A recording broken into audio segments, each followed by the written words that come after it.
¿Por qué pega el discurso xenófobo y racista de Donald Trump, como hemos podido atestiguar por su avance en el proceso de elecciones primarias en Estados Unidos? ¿Qué hay detrás, además de lo que él está azuzando con este lenguaje y con este discurso? ¿En qué se sostiene? ¿Por qué la reacción? ¿Por qué los seguidores? Ya no para llegar a la Casa Blanca, sino simplemente para posicionarse como está hoy, como el más viable candidato a la presidencia del Partido Republicano. Esta es la pregunta que vamos a tratar de resolver hoy aquí en Opiniones Encontradas. Gracias por estar con nosotros en este programa en el que todas las ideas se pueden cuestionar siempre que se debatan.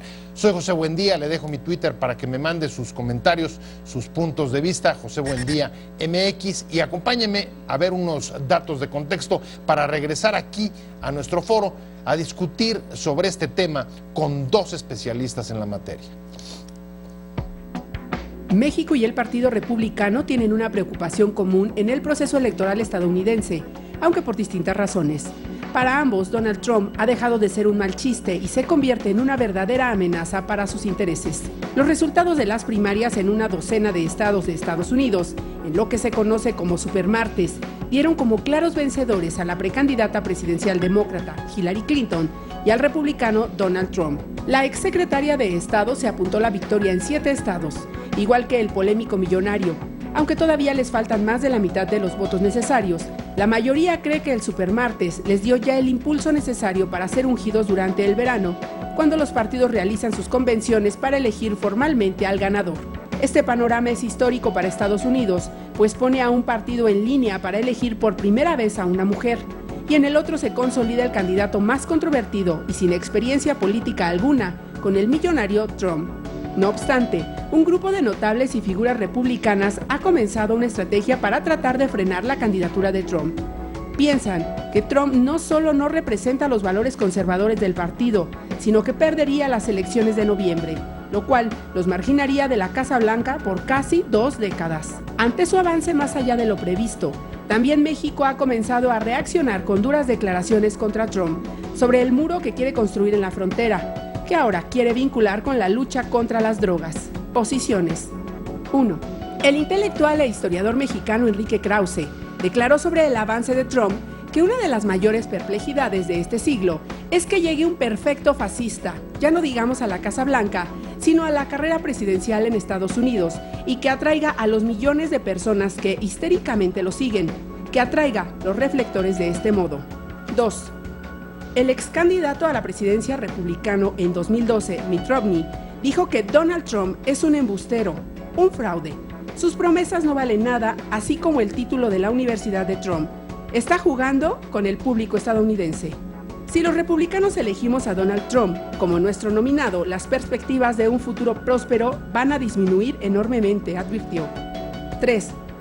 La artista estadounidense Miley Cyrus se proclamó en contra de Donald Trump, al que denominó una maldita pesadilla, a través de su cuenta de Instagram, y hasta amenazó con abandonar su país si Trump resulta electo.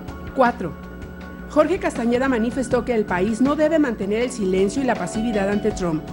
Antes, los que preferían callar lo hacían, en el caso del gobierno por miedo, y muchos otros para no darle publicidad. Pero la victoria de Trump de este martes constató lo que se temía: la indiferencia no callará al magnate. Semana importante en Estados Unidos por el llamado Supermartes, una jornada electoral que puede haber definido, o por lo menos perfilado a los candidatos que deberán ser ungidos por las convenciones de los partidos en el verano, y la preocupación que ha pasado de ser quizá en su momento o al principio una mala broma, un mal presagio, un mal chiste, y se ha convertido en una amenaza que en este caso, como veía en el reportaje, une o lleva a puntos de convergencia entre México y, por ejemplo, el Partido Republicano, ambos preocupados por la posibilidad de que Donald Trump llegue en efecto a la candidatura, y luego ya veremos. Pero para discutir, para entrarle a analizar por qué está pegando este discurso que él está manejando de racismo y xenofobia, me da mucho gusto que esté con nosotros aquí Adolfo Laborde. Usted lo conoce, amigo de este programa, ya ha estado muchas veces, internacionalista, especialista en temas de relaciones exteriores del TEC. Muchas gracias, buenas noches. Y del mismo modo, mi amigo Arturo Duplancher, muchas gracias que estás otra vez con nosotros. Gracias, Pepe, gracias a ustedes. De la Comisión de Exteriores del Senado, Gracias, asesor del Adolfo. Senado. Gracias. Internacionalista y experto en estos asuntos. Muchas gracias, buenas noches. Vamos a entrarle con Claro. las amistades perversas o las coincidencias, las convergencias extrañas. Y la primera convergencia extraña, desde luego, no sé Claro. si coincidas, pero lo ponemos sobre la mesa, es, aparte de los resultados del supermartes que dan como ganadores, por un lado a Hillary Clinton y por otro lado a Trump, demócrata y republicano, me parece que lo interesante son lo que empieza a suceder después de Claro. conocerse los resultados. Claro. Una, la convergencia pues de preocupaciones entre México y el Partido Republicano. Por México supuesto. diciendo, oye, guardar silencio no está ayuda. callando No, el no. mensaje. Y el otro, los republicanos diciendo, necesitamos una estrategia para frenarlo. Claro. Hasta el ex candidato presidencial Mitt Romney, ya Sí. lo analizaremos, sale a criticar al propio Trump. Mira, nada más y nada menos, hace unos días, empezamos a ver el pronunciamiento de varios actores políticos en México, la canciller.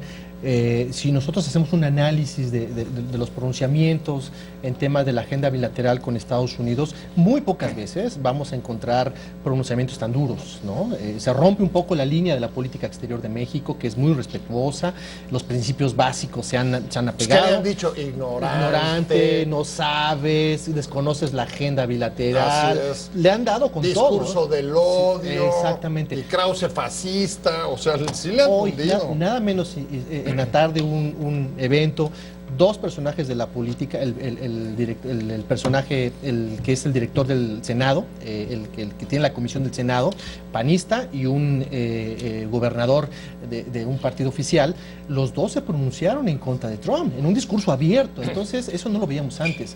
¿Qué quiere decir? Que si hay una preocupación genuina, se están manifestando, es la bola de nieve que está creciendo más y más, y tú lo comentaste muy bien con el tema de los republicanos, que no saben si lo van a dejar o no lo van a dejar abiertamente. Ayer dijeron ellos que posiblemente lo van a apoyar, pero esto les puede dar un golpe brutal en el caso de que haya un desgaste hacia noviembre de este año, y en el Inter, pues por supuesto va a haber muchas bajas. Vamos por partes, Arturo. Primero México, la preocupación mexicana. En efecto, ha habido un cambio de discurso, como nunca ha habido pronunciamiento respecto de el candidato, el aspirante a la candidatura republicana.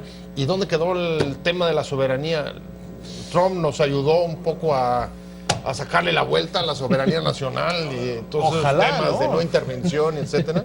Ojalá, es decir, para muchas voces, en cambio, y creo que yo me uno a ellas, este pronunciamiento viene un poquito tarde, junto con otros pronunciamientos semejantes de cuestiones que pasan en el mundo y que afectan directamente a México. Es decir, la elección en Estados Unidos es suficientemente importante. Claro. Ya se veía, digamos, una previsión de éxito electoral muy relevante del propio Donald Trump desde antes, y viene esta declaración después de la que, digamos, de una discusión de 3 horas en el Parlamento británico sobre la necesidad de retirarle, en su caso, la visa de acceso a Donald Trump al Reino Unido. Es decir, somos los vecinos y somos un poco el objetivo de una retórica constante, violenta, agresiva de campaña, y reaccionamos hasta ahora. Es decir, bueno, qué bueno que reaccionamos hasta ahora, pero tengo la impresión que es un poco tarde, a pesar de que efectivamente tiene su valor haber hecho estos pronunciamientos, y ojalá empiecen a hacer pronunciamientos también un poco más creativos. O sea, ya nos dimos Claro. cuenta que guardar silencio no iba a ser la lleva estrategia nada. para callar Esa no puede ser la estrategia. los ataques y las agresiones. Esa no puede ser la estrategia, y tampoco puede ser la única estrategia. Es decir, también hay un trabajo político que hacer con el Partido Claro. Republicano, hay un acercamiento que hacer a través de los consulados Por con las comunidades mexicanas, con la corriente de opinión crítica en el Partido Republicano, que por cierto empieza a crecer. Estamos, creo que, en presencia del nacimiento de una coalición anti-Trump en el Partido Republicano, y los mexicanos tienen mucho No, bueno, que ya decir está, ahí. ya está. Ya está, de ya alguna operando manera. una estrategia en internet. Todos diciendo unidos cómo- contra Trump. Exactamente, Claro, ¿no? exactamente. Parece el sí. Tucum, ¿se acuerdan del Tucum Exacto, aquel de... sí, sí. Todos, Sí, todos sí, unidos sí. contra madrazo. Exacto.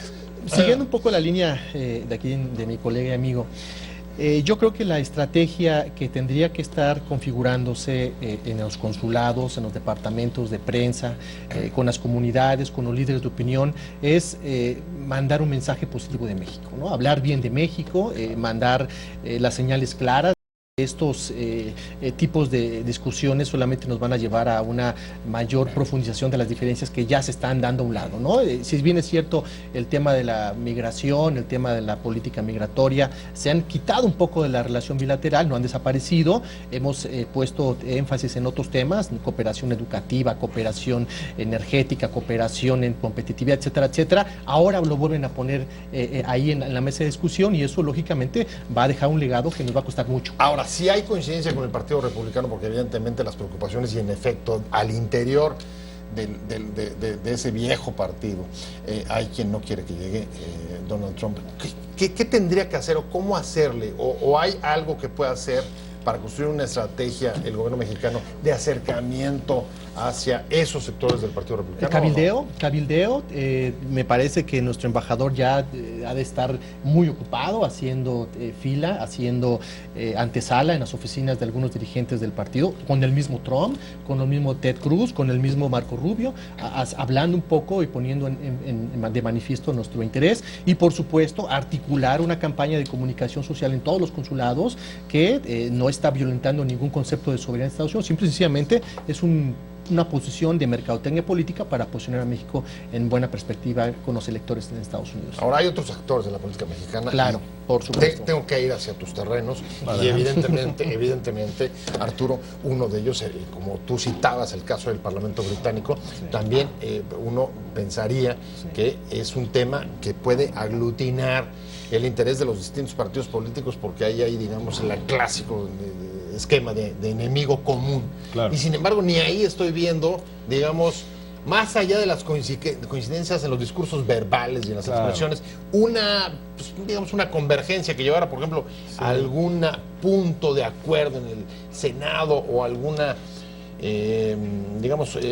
alguna postura expresión institucional. Sí, en términos generales creo que todo el mundo se fue con la impresión de que, es decir, o bien Donald Trump no valía la pena enfrascarse en una lucha contra él, porque apenas es precandidato, no le va a ir bien, se va a quedar ahí en medio, no vale la pena incluso ayudarle con expresiones de este tipo, de rechazo a sus posiciones, pero también, digamos, la otra parte, que era, en cierta medida, es mejor no hacerlo, porque México no se puede pronunciar sobre los asuntos que tienen que ver con la política americana y con las elecciones americanas. Soberanía y no intervención. Un poco eso y también la especie de que en cierta medida también hablar de Trump es darle publicidad gratuita, como si la necesitara Donald Trump hoy, por cierto, es decir, está en todos los espacios mediáticos, más publicidad es imposible, más espacios mediáticos también. Creo que sí, el Senado tendría que ser parte de una estrategia general que incluya a los consulados, que incluya al Poder Ejecutivo, que incluya actores de la sociedad civil, que incluye incluso, digamos, a los actores mexicanos en Hollywood, lo cual, de hecho, los ha incluido en cierta medida a propósito de la entrega del Oscar, etcétera. Pero además debería de ser parte de un ejercicio serio de plantearle a Estados Unidos un poco, no decirle, no voten por Trump, sino decirle, estas serían las consecuencias para las relaciones entre nuestros países de que Trump ganara. Serían devastadoras para sus intereses y los nuestros. Por tanto, vale la pena revisarlas. O sea, a ver, lo que estás planteando es, tendríamos que estar generando ya una narrativa que le explicara a los norteamericanos, a los actores relevantes de ese país, qué es lo que puede suceder en caso de que las ideas de él y ese discurso de odio se llevara a la práctica. Un ejercicio de prospectiva, de futurismo, ¿no? Tomando en cuenta un poco el discurso y los antecedentes históricos, porque muchos de estos planteamientos ya se han llevado a cabo en otros contextos históricos. No voy a mencionar qué pasó en Alemania, qué pasó en Italia con Mussolini, pero o algunos otros dictadores en América Latina en la década de los 70s, 80s, pero hay una cierta narrativa muy parecida que no resulta difícil imaginar qué va a pasar si el día de mañana trata el señor Trump en enero del 2017 de repatriar a 11 millones de personas. A ver, y me parece un tema interesante y sobre todo un reto muy importante porque el respaldo que ha conseguido el Trump nos habla de que algo está pasando en Estados Unidos y habría que saber, tener un diagnóstico o un mayor pulso de a quién y cómo le vas a hablar. O dicho de otra manera, ¿por qué el discurso de odio de él está pegando en el lector, en los seguidores? Y de qué manera puedes abrir los ojos, porque recordemos que, yendo incluso a la cita histórica que decías, todos ellos llegaron por las urnas. Un poco tratar de ver a Estados Unidos desde dentro.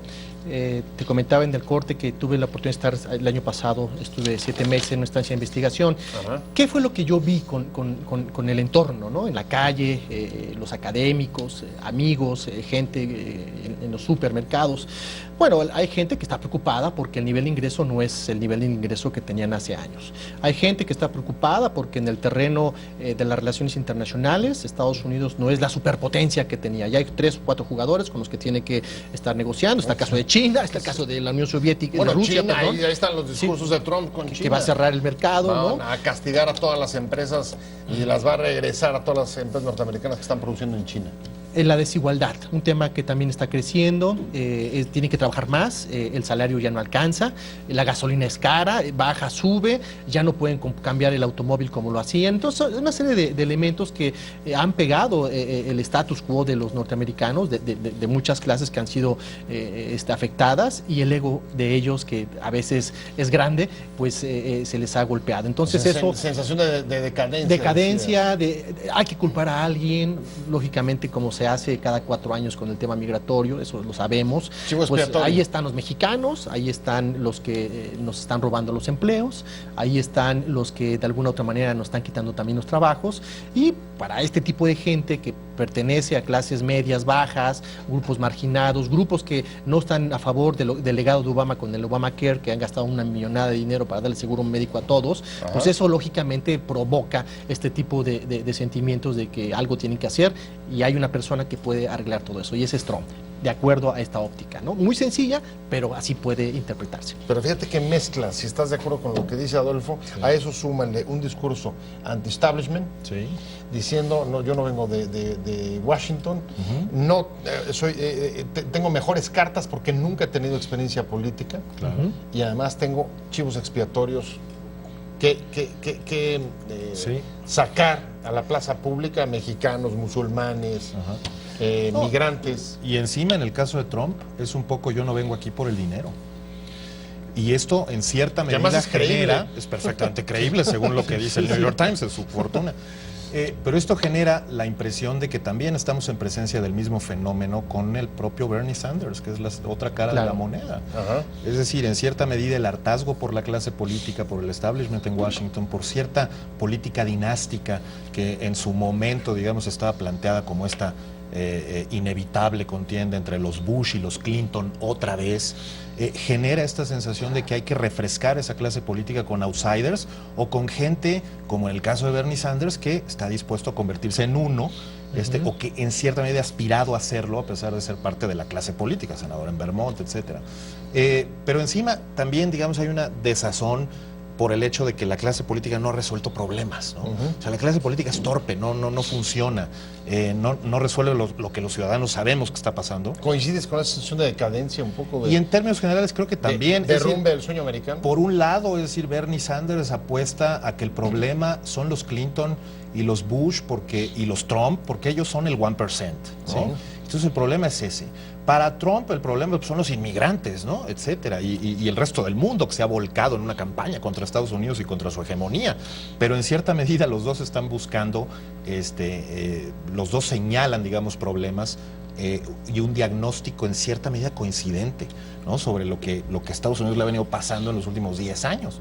Entonces creo que sí son, digamos, reflejan una misma realidad de los dos candidatos. Ahora, hoy mismo, de editoriales durísimos del New York Times, sí me han sorprendido. Por ejemplo, diciendo Mitt Romney que sale a atacar a Trump al mismo tiempo pues él, junto con los que quieren pararlo, no forman parte también de los mismos fraudes que están denunciando de los de las actitudes mentirosas y embusteras que están achacando a Trump. Es decir, pareciera que sí hay, digamos, una cierta digamos, descontento o desencanto mucho más generalizado.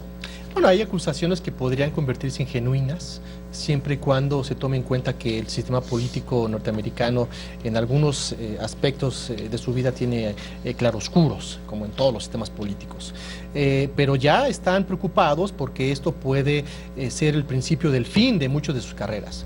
¿Qué pasaría? Vamos a poner un escenario. Tema, ¿no? Yo creo que están más preocupados porque se puede acabar su carrera política de muchos de ellos. ¿Qué pasaría si gana Trump la candidatura y pierde la presidencia?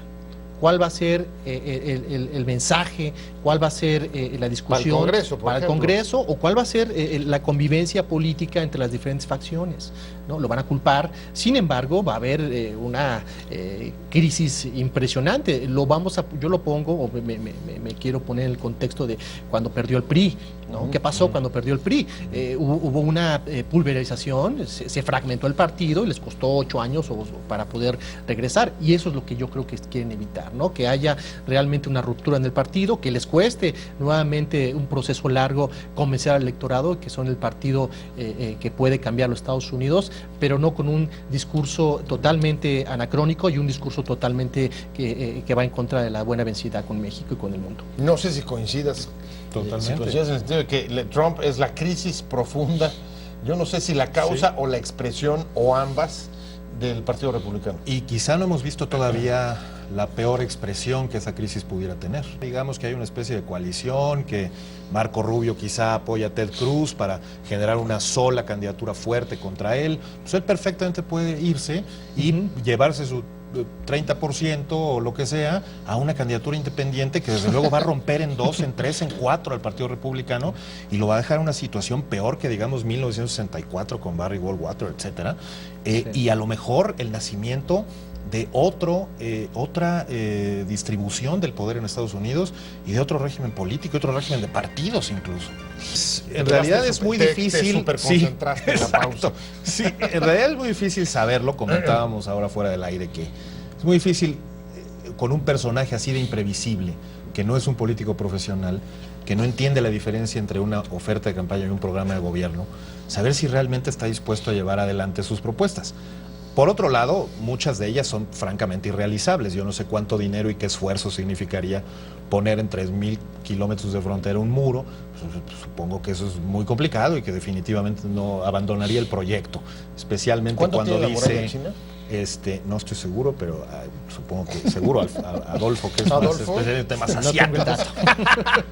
En fin, es decir, no sé en qué medida son realizables o no, pero la sola idea de pensar, por ejemplo, lo comentábamos ahora, que su candidato a la vicepresidencia en la fórmula podría ser Joe Arpaio, el alguacil más temido el condado de Maricopa en Phoenix, el caza ilegales, o simplemente la idea que tiene un poco, digamos, no solo torcida, sino bastante confusa sobre cuáles son los enemigos de Estados Unidos en las competencias de los grandes circuitos comerciales. Es como si no entendiera los últimos 20 años de política comercial de Estados Unidos. Sí, no, o sea, podría ser un cortocircuito de los circuitos comerciales. Perdón por la frase sí, claro. Ahora, también habría que ver qué es lo que puede hacer y qué es lo que no puede hacer, en la medida en que pues, importa quién está en la presidencia, pero también importa cuál es la composición del Congreso, los gobernadores, en fin. Eso es y eso es algo que también habrá que seguir de cerca, ¿no? Definitivamente. Sí, Estados Unidos es un régimen que hay vigilancia y controles y equilibrios de poder. Y el Congreso es fundamental, muchísimo. Como lo hemos visto en el caso de Obama, ¿no? Claro. Cuando Obama tenía un Congreso, ¿no? de otro partido, el control que ha habido sobre él ha sido mucho mayor. Claro. Pero ¿cuáles son tus peores pesadillas? Mira, para decirlo de una manera más simple. Me voy a quedar con tres que pueden darse. La primera es que llegue y diga, a partir del día de mañana vamos a hacer una Migra Plus, ¿no? Vamos a poner a la Guardia Civil, vamos a llamar al Ejército para poder hacer un programa de repatriación de estos 11 millones. Bueno, la logística la tienen, lo pueden hacer. Ya lo hicieron, de hecho, en la Segunda Guerra Mundial. Lo comentábamos con la concentración de japoneses, que muchos de ellos fueron llevados a Nevada, otros de Perú fueron enviados a Estados Unidos y en un campo de concentración estuvieron 4 años. Entonces lo pueden hacer. Segunda pesadilla, ¿qué pasaría en México con 11 millones de mexicanos? ¿Tendremos la capacidad logística, ayuda humanitaria? Esto tendría que intervenir las Naciones Unidas, claro, a través del ACNUR, del Acto Comisionado de Naciones Unidas, donde vas a meter 11 millones. No, serían peores que de las imágenes que estamos viendo en Europa, de Bosnia. Imagínate, ¿dónde los van a dejar? Si por sí ya hay, de los árabes. Si la frontera está colapsada, hay mucha población flotante, etcétera, etcétera. Los estados fronterizos, los van a mandar al DF, a Quintana. A ver, sería un problema muy serio, pero puede pasar. Segunda pesadilla, relaciones internacionales. El día de que él se ponga a dejar de entrar, que prohíba la entrada de musulmanes, pues se le van a echar todos sus aliados, ¿no? Tiene muy buenos aliados, Arabia Saudita, ¿no? Claro. Ahora que está firmando un acuerdo nuclear con Irán, ¿qué va a decir Irán? ¿No? Quizá el que esté contento un poco es Israel, pero también con Israel ya lo criticó, y ahí viene la segunda observación. Cambiaría la configuración política en Medio Oriente, y su tercer aliado, que es muy importante, que es Japón y Corea, también ha hablado muy mal de ellos, y dice que tienen que empezar a pagar la ayuda y la defensa que le está dando.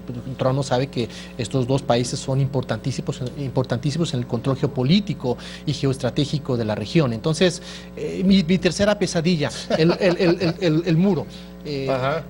¿Cómo lo va? Como es un empresario y tiene la visión de un gerente, ¿no? De un director. De torres, de grandes, ¿no? Edificios. Puede decir, a partir del día de mañana vamos a tasar los productos mexicanos, las importaciones mexicanas con un 20%, y lo que salga ahí va a ser para el muro. Entonces, imagínate qué sería eso. Claro, hay paneles de solución de controversias que tenemos en el interior del NAFTA o del Tratado de Libre Comercio, pero lo puede hacer, ¿no? Y eso colapsaría no solamente la industria nacional. Hay que recordar que el 80% de nuestras exportaciones se van a Estados Unidos, y eso, imagínate, para el país, ¿no? En términos de empleos, en términos de competitividad, en términos de gente, de generación de inversiones, etcétera. Yo creo que sería una tragedia. Todas esas, desde luego, son las pesadillas que puede generar Trump hacia afuera, pero ninguna de ellas deja exento también de efectos importantes al interior del propio Estados Unidos y de los enormes padecimientos que les generaría a ellos. Totalmente, la animadversión con las comunidades musulmanas seguramente se volvería una pesadilla de todos los días. De terrorismo internacional. Por otro lado, digamos,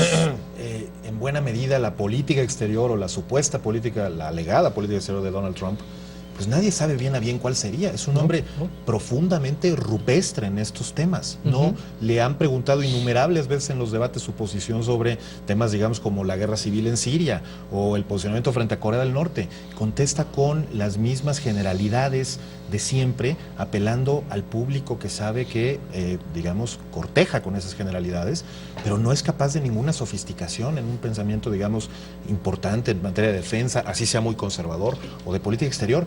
Creo que lo más aterrador de Donald Trump es que no sabemos qué diablos se propondría hacer en temas internacionales. No sabemos exactamente los valores y las, digamos, las ideas concretas que tendrá sobre todos esos temas Donald Trump, como a ratos tampoco sabemos por qué está pegando ese discurso en el propio electorado que lo está respaldando en Estados Unidos. No sé cómo lo Pues ven, esperemos que ese electorado que está enojado, que hay un descontento muy grande porque han dejado de tener cierta movilidad y ciertos beneficios del sistema capitalista consumista de los Estados Unidos, el sueño americano, llegue a un punto de conciencia, a un punto de quiebre, en donde logren vislumbrar que esto le va a hacer más daño a Estados Unidos. Y por otro lado, pues también nosotros tenemos que empezar, no sé, pedirle a la Virgen de Guadalupe o a alguien que nos ayude a que esto no pase, ¿no? Bueno, por lo pronto creo que muy buenas ideas que están sobre la marcha. Seguramente en Relaciones Exteriores ya tomaron nota de todas las pesadillas que tú les acabas de plantear, que ambos les acaban de poner sobre la mesa.